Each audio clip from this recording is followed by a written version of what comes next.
गेल्यानंतर अखेर तो सुवर्ण दिवस उगवला, ज्याची आम्ही प्राणपणाने वाट बघत होतो। 6 जून 1674 साली आमच्या शिवबाचा राज्याभिषेक झाला।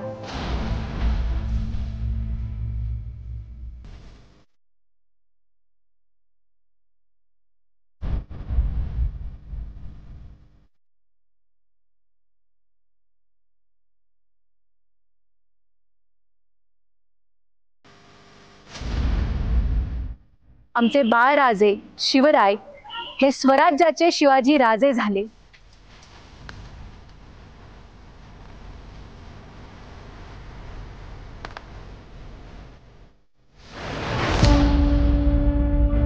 ते भोसले घराण्याचे वंशज होते म्हणून नाही, शहाजी महाराज यांचे पुत्र होते म्हणून नाही, तर त्यांनी हे पद कर्तृत्वाने मिळवलं होतं।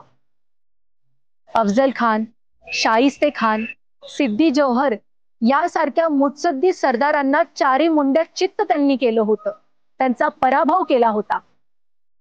त्यांनी औरंगजेबाच्या कैदेतून स्वतःची सुटका करण्याचं धाडस केलं होतं। आदिलशाही, निजामशाही मोडकळीस आणली होती।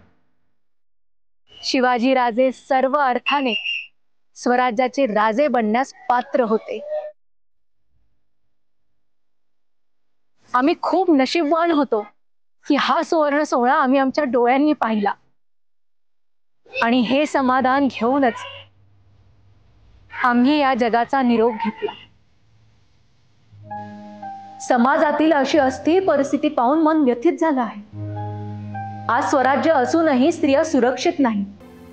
स्वार्थासाठी सत्तेचा वापर केला जात आहे, सुडाचं राजकारण केलं जात आहे, नीती आणि मूल्य पायदळी तुडवली जात आहे। जे स्वराज्य मिळवण्यासाठी अनेकांनी अपरिमित त्याग केला, आपल्या प्राणांची आहुती दिली, ते सगळं व्यर्थ ठरत आहे। कुठे गेले आपले शूर मावळे? सभोवतालची ही परिस्थिती पाहूनही त्यांचं रक्त कसं सळसळत नाही?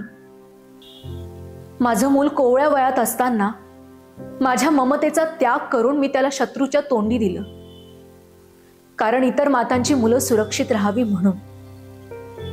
पण आज ही परिस्थिती भ्रष्ट नोकरशाही, सत्तेसाठी हापापलेले काही राजकारणी, राजकारणात आलेली घराणेशाही, दारू, ड्रग्ज यासारखी व्यसनधीनता, शिक्षणाचं झालेलं बाजारीकरण, आणि सगळ्यात महत्त्वाचं म्हणजे सांस्कृतिक आक्रमण, हे निजामशाही, आदिलशाही आणि मुघलशाहीपेक्षा काही कमी भयानक नाही।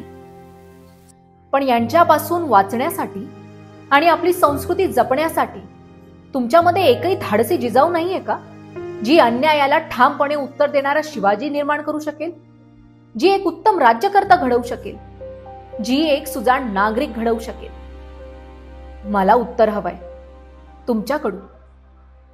त्यासाठी तर मी आली आहे तुमच्या भेटीला। मला माझ्या जयंतीचा उत्सव नकोय, मला माझ्या जयंतीच्या शुभेच्छाही नकोय, मला अभिवादन श्रद्धांजली नकोय, मला माझा महिमा सांगणारी भाषणं देखील नकोय। मला हवंय पुन्हा तेच स्वराज्य, मला हवंय पुन्हा तेच चांगलं शासन, मला हवंय प्रत्येक घरातील शिवबा आणि त्या शिवबाला जन्म देणारी, त्याला घडवणारी जिजाऊ।